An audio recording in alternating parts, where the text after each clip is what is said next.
पृथ्वी की उत्पत्ति।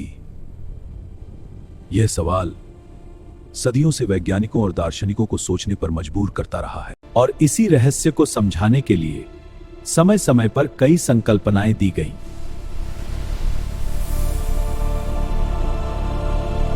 पृथ्वी की उत्पत्ति से जुड़ी सबसे प्रसिद्ध प्रारंभिक संकल्पना थी निहारिका परिकल्पना।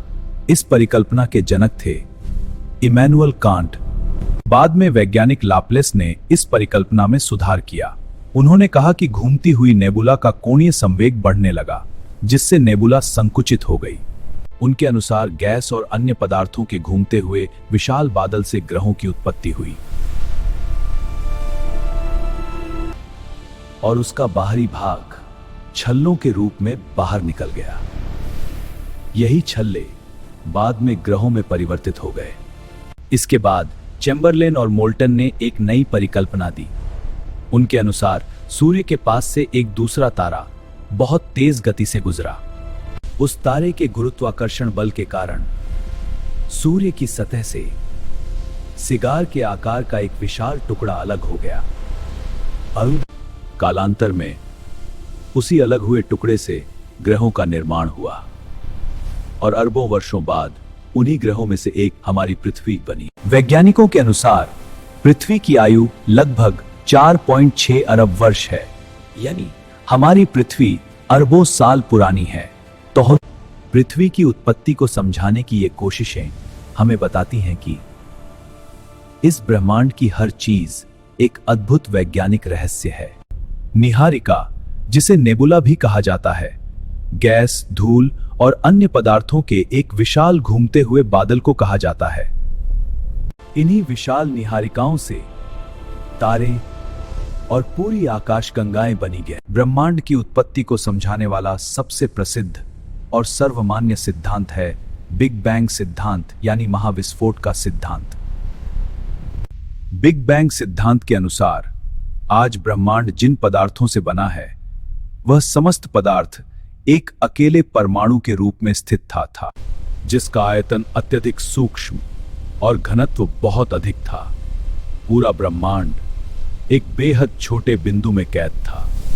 परमाणु में अत्यधिक ऊर्जा संचित हो जाने के कारण उसमें एक भयंकर विस्फोट हुआ और विस्फोट के सिर्फ 1 सेकंड के अंदर ही ब्रह्मांड का विस्तार शुरू हो गया। बिग बैंग के बाद लगभग 3 लाख वर्षों के दौरान ब्रह्मांड का तापमान घटकर 4,500 डिग्री केल्विन तक पहुंच गया और धीरे धीरे परमाणुीय पदार्थों का निर्माण होने लगा। एक महाविस्फोट से शुरू हुआ यह सफर आगे चलकर बना तारे, आकाशगंगाएं और आखिरकार ग्रह, हमारी पृथ्वी। आज रात आसमान में चमकता चंद्रमा कभी अस्तित्व में ही नहीं था। वैज्ञानिकों के अनुसार चंद्रमा की उत्पत्ति एक विशाल टकराव का परिणाम है। द बिग स्प्लैट सिद्धांत। इसके अनुसार पृथ्वी के निर्माण के कुछ समय बाद मंगल ग्रह से लगभग 3 गुना बड़े आकार का एक पिंड तेज गति से पृथ्वी की ओर बढ़ा। फिर उस विशाल पिंड की पृथ्वी से भयंकर टक्कर हुई। इस टकराव के कारण पृथ्वी का एक हिस्सा टूटकर अंतरिक्ष में बिखर गया है। धीरे धीरे अंतरिक्ष में फैला वही पदार्थ एक साथ इकट्ठा होने लगा और आगे चलकर चंद्रमा के रूप में पृथ्वी का चक्कर लगाने लगा। लगभग 4.44 अरब वर्ष पहले हुई उस टक्कर ने पृथ्वी को दिया उसका सबसे सुंदर साथी चंद्रमा ने। क्या आपने कभी सोचा है कि पृथ्वी से देखने पर चंद्रमा का हमेशा एक ही भाग क्यों दिखाई देता है? इसका कारण है चंद्रमा की घूर्णन अवधि और परिक्रमण अवधि जो बिल्कुल समान है। यानी चंद्रमा जितने समय में पृथ्वी का एक चक्कर लगाता है, उतने ही समय में वह अपनी धुरी पर भी एक चक्कर पूरा करता है। इसी कारण पृथ्वी से हमें चंद्रमा का हमेशा एक ही भाग दिखाई देता है, जबकि उसका दूसरा भाग हमारी नजरों से छिपा रहता है। और पृथ्वी के विकास में एक बेहद महत्वपूर्ण प्रक्रिया हुई, जिसे विभेदन कहा जाता है। हल्के और भारी घनत्व वाले पदार्थों के अलग होने की प्रक्रिया को विभेदन कहा जाता है। पृथ्वी की उत्पत्ति के दौरान अत्यधिक ताप पृथ्वी के पदार्थ द्रव अवस्था में बदल गए, जिससे हल्के और भारी घनत्व वाले पदार्थों का एक विशाल मिश्रण तैयार हो गया। घनत्व में अंतर होने के कारण भारी पदार्थ पृथ्वी के केंद्र की ओर चले गए, जबकि हल्के पदार्थ ऊपरी सतह की तरफ आ गए। समय के साथ ये पदार्थ धीरे धीरे ठंडे हुए और ठोस रूप में बदलकर भूपर्पटी का निर्माण करने लगे। इसी प्रकार स्थल मंडल का विकास हुआ गया।